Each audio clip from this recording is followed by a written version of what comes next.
Hi, my name is Nsika Jacob, and this is my Project 10 demo. The purpose of this assignment is to mash together 3 different projects: the webcam, the GPS, and the IMU projects together, and to have them harmonize and to print out multiple different things. So right now it needs to stream from the webcam and also needs to record the data from the GPS, the Gmouse, and also record the IMU data from the Adafruit IMU.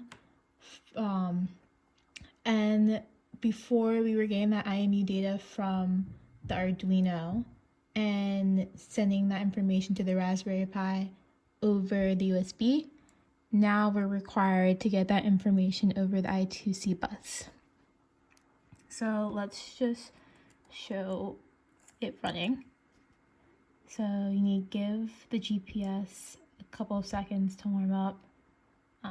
It takes a while to read from it, but once it does, you can see it. So right now it's recording 0 north and 0 west, and that's just so I can have privacy and no one actually knows my coordinates. But as you can see, it's printing out the data from the GPS mouse and also from the IMU. If the IMU moves, so if I can move this,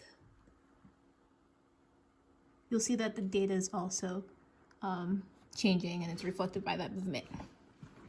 Now, let's look at the code. Okay. So a lot of this looks the same from the GPS. In order to get i2c running between the Raspberry Pi and the Arduino, that's the important part. So, okay, here. So what I had to do was I took this and I found actually this segment of code from the internet, read i2c block data. And so the slave address is the bus that I chose specifically to talk between the Raspberry Pi and the Arduino. That port is 16 in hex, and I'm reading 12 bytes.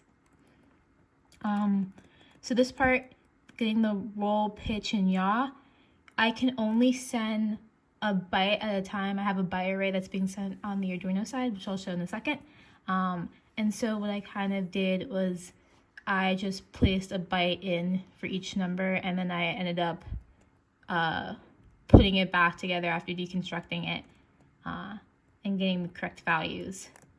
Here, Python is weird, and even though I believe these are ints and I've assigned them to ints, it's right now not, but before I had them,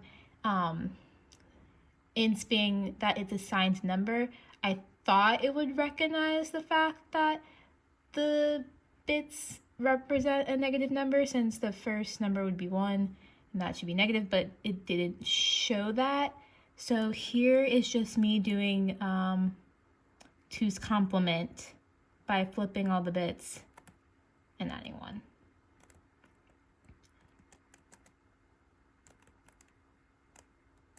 And then I end up writing all this information to a file. So if I exit,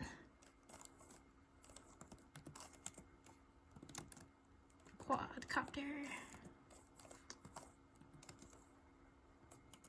So it's the one that says GPS log underscore IMU log, and it should be the 4th one. So let's open that.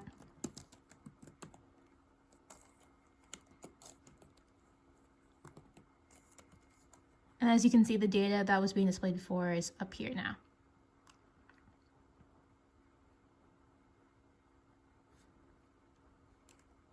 So as I was saying before, I chose port 16 to be the bus for the I2c. So I learned this trick.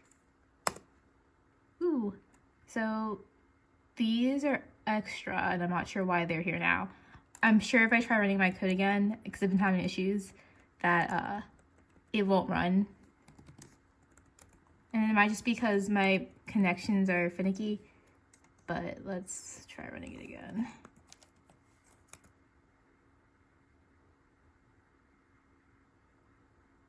That's not Python 3. But yeah, as you can see, like the data is weird again. So I have to disconnect everything and put it together again, which is weird. But I got you on the first time, so you know it works. But yeah, let me do the command again.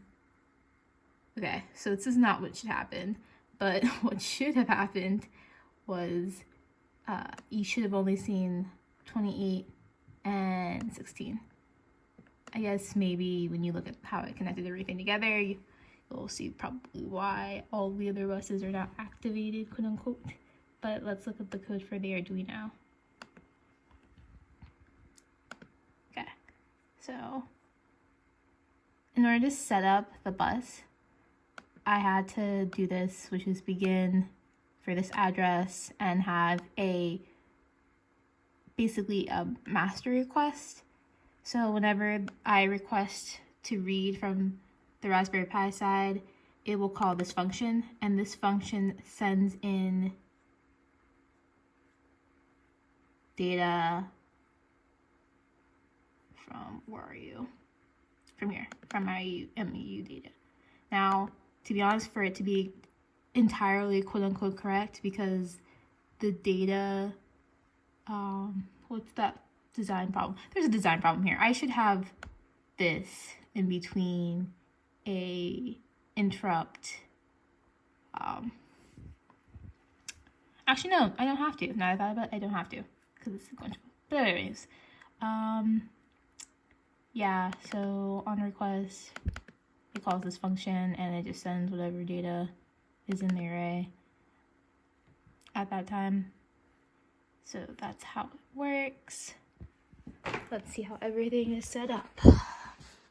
So ignore that even though the USB is connected to the Arduino, I did that more as a power supply thing, just because I couldn't get the level converter to work, and I didn't want to fry my Raspberry Pi, so I decided to get power from here instead of connecting the 5-volt connector to the 5-volt on the Raspberry Pi to the Arduino.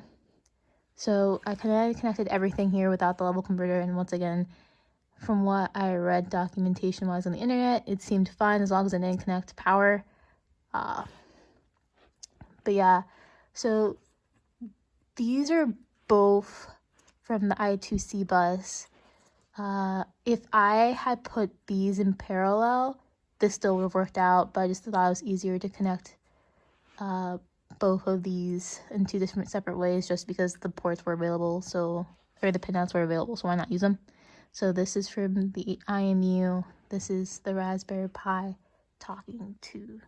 this is the Arduino, sorry, talking to the Raspberry Pi over here. And that's how everything is connected.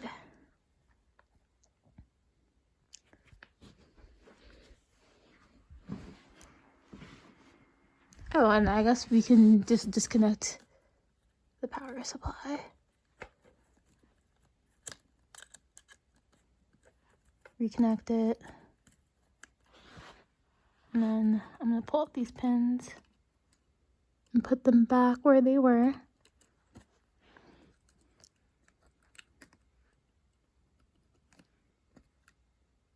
Cool. Okay. So now,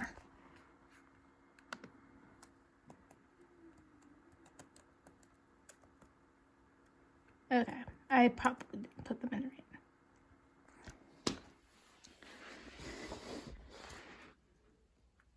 Oh, this one's not in.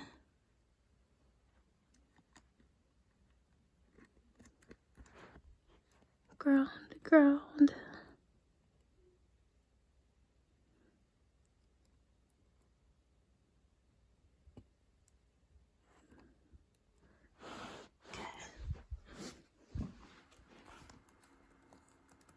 Okay, see? And now the two ports that I was talking about, this one from the IMU and that one from my data line. So I think it's just the fact that I couldn't get the, where is it? Yeah, I couldn't get the level converter to work. I actually soldered it together. I think maybe it's just because I'm a horrible solderer, but yeah, I couldn't get this to work. So I just connected it straight to each other. And that's probably why I end up getting popular with a ton of other buses that I actually am not connected to. But other than that, it worked. I'm happy with it. So that's the end of my Project 10 demo. Thank you for watching.